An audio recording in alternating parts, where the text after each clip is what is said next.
75 ఏళ్ల స్వాతంత్ర భారత చరిత్రలో రైతుకు పెట్టుబడి వ్యవసాయానికి ఇచ్చిన మొట్టమొదటి ప్రభుత్వం తెలంగాణ ప్రభుత్వం, మొట్టమొదటి నాయకుడు కేసీఆర్.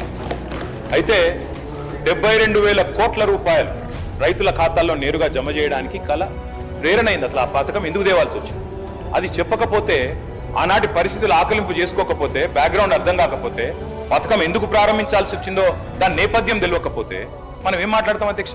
ఇంకోటి నేను వారిని కోరుతా ఉన్నా అధ్యక్ష, ఈతులు మాకే కాదు కదా చెప్పాలి. విప్ గారు మీరు మీ సభ్యులకు కూడా చెప్పాలి. మరి మేము బట్టలే కొనలేదట, మేము కొననేయలేదు, వ్యవసాయమే జరగలేదు, పద్ధతి కాదు. దయచేసి మీరు మీ సభ్యుల దిక్కు చూసుకొని వాళ్ళతో నేర్పించి ట్రైనింగ్ ఇచ్చిర్రు అధ్యక్ష 2 రోజులు. మరి వాళ్ళకి ట్రైనింగ్ చక్కగా ఇచ్చింటే బాగుండేది కదా అధ్యక్ష. అధ్యక్ష మేము ఒకటే అంటున్నాం అధ్యక్ష, ఆ రోజు రైతు కళ్ళల్లో ధైర్యం లేదు. ఉమ్మడి ఆంధ్రప్రదేశ్లో, తెలంగాణ ప్రాంతం కళ్ళంలో ధాన్యం లేదు. చిన్న రైతు పెద్ద రైతు అనే తేడా లేదు అధ్యక్ష. 30-40 ఎకరాలు ఉన్న రైతు కూడా తెలంగాణలో, నేను చెప్పేది వాస్తవం కాకపోతే రేవంత్ రెడ్డిని అడగండి. ఎందుకంటే ఆయన మహబూబ్ నగర్ జిల్లా వలసల జిల్లాగా పేరుపడ్డ జిల్లా. ప్రతి సంవత్సరం 14 లక్షల మంది వలసపోయే జిల్లా అధ్యక్ష. కేటీఆర్ గారు సభానాయకుడు రేవంత్ రెడ్డి అని ఏకవచనంతో మాట్లాడకండి అధ్యక్ష. సభానాయకుడు గౌరవం అనేది గౌరవం ఇవ్వండి.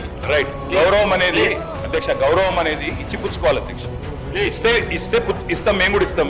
ఇవ్వకపోతే కేసీఆర్ గారు ఇష్టం వచ్చినట్టు మాట్లాడితే మేము కూడా అట్లే మాట్లాడాల్సి వస్తుంది అధ్యక్ష. దానికి మేమేం చేయలేదు.